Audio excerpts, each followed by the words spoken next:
Welcome to Vikas Mudra channel. I am Hari Kumar with Insights. Today I am going to speak about SilverLine Rail Corridor project of Kerala government.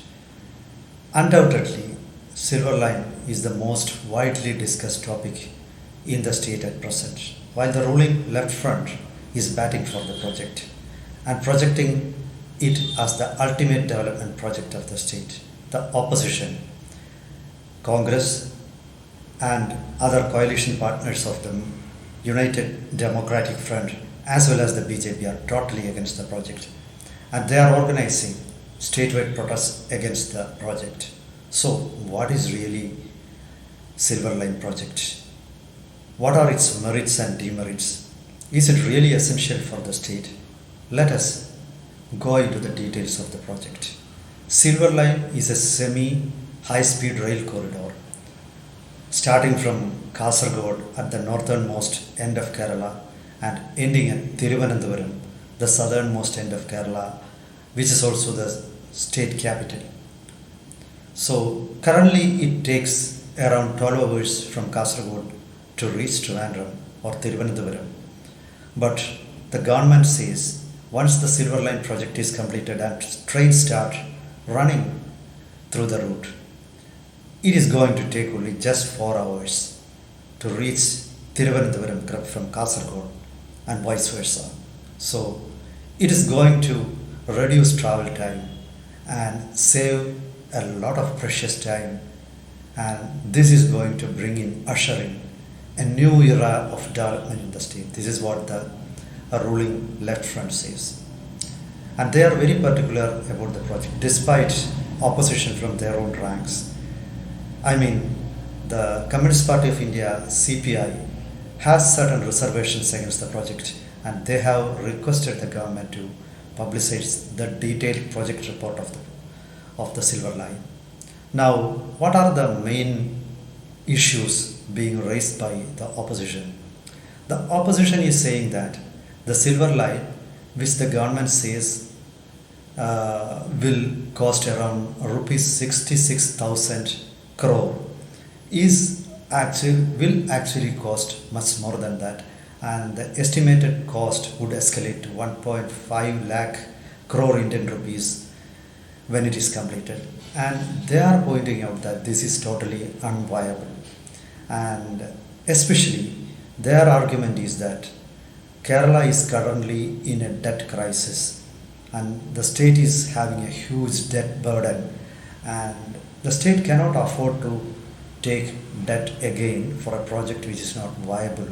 And instead of that, they are asking that the state government immediately needs to widen the existing roads of the state, including national highways, then arrange the trains and regulate the trains with the help of the central government, and increase the running speed of the trains, which is possible without building a new track by developing the existing tracks and completing the doubling of railway tracks. So they say that the cost for the proposed railway line doesn't justify, and the state is not going to have enough returns, especially when the capital for laying the tracks and other for the whole project has to be found by the state government alone, and the center is not going to take part in the project. This is what the opposition mainly says. And there is another important aspect also. It is pointed out that the environment, the fragile environment of the state will be further damaged if SilverLine project is implemented. So critics point out that every year now Kerala is facing flood and landslides, and the SilverLine, which actually needs building walls on both sides of the tracks, is going to hamper or prevent the free flow of water, and there is going to be floods in the areas where the track is going to be laid.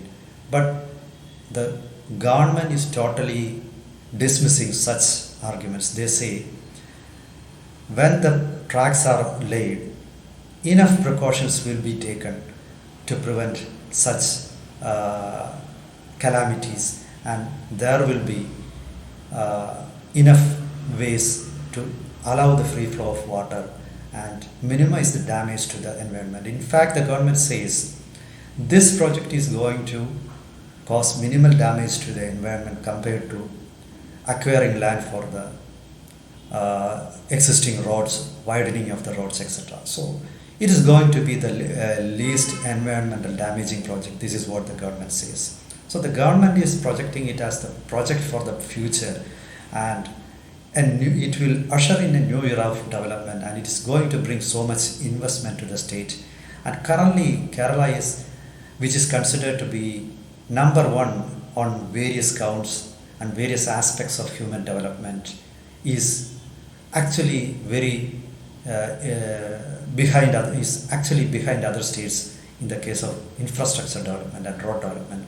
So according to the government, this is going to solve all the traffic woes, because once the SilverLine project is completed and trains start running, then the traffic on the roads is going to decrease, and that will cause so much ease the bottlenecks, and that will result in saving precious hours. So it is going to be a different state once the SilverLine is implemented. So, but there is another question being raised by various organizations. So the question is, what is the priority of the state government at present?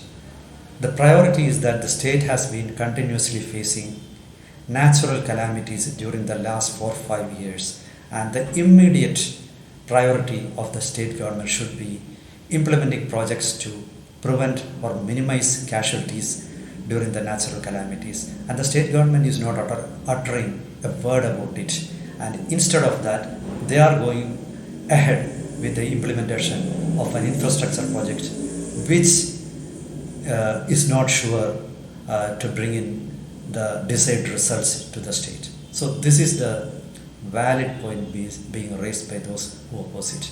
Considering the track record of the state in infrastructure development, it is pointed out that infrastructure projects in the state are often delayed, are often subjected to inordinate delay and cost escalation, and so nobody can be sure that the government will complete the project in the scheduled time. And another aspect which is being pointed out, that Kerala is like a metropolitan city which is having a very high population density, and the result is that there is very strong opposition from a group section of the public against land acquisition. People are actually afraid that they may not get the compensation on time, and they will have to run from pillar to post to get even the little compensation announced by the government. So it is pointed out that some of the doubts, some of the fears expressed by the public are real, and the government needs to take prompt action to alleviate the fears of the public. And some people point out that the state actually needs a high speed or a semi high speed railway line, and because at present, if one needs to travel from Kochi, which is the financial capital of the state, to the state administrative capital Thiruvananthapuram, it takes almost 6 hours. So it is going to hamper development, and many people who come to Kerala for investment are really fed up because the roads are congested, the railway system is not up to the mark, many trains run late always, and the doubling works of tracks have not been completed. So there are many issues regarding transportation, and so the government needs to solve the issues, and this is the best option. Anyway, the government needs to take solid steps to clear the fears and apprehensions of the public, and many of the doubts being raised by the public and various organizations on this project are genuine, and their fears need to be alleviated, and everybody needs to view the project from a development perspective and not from a political perspective. And once the government sets the agenda and clears the apprehensions, people need to be taken into faith, and political parties and different organizations needs to be called for discussions, and then the government needs to set its priorities right also, and then only it should move forward with the project. This is what currently the general public opinion in the state. And goodbye and see you all till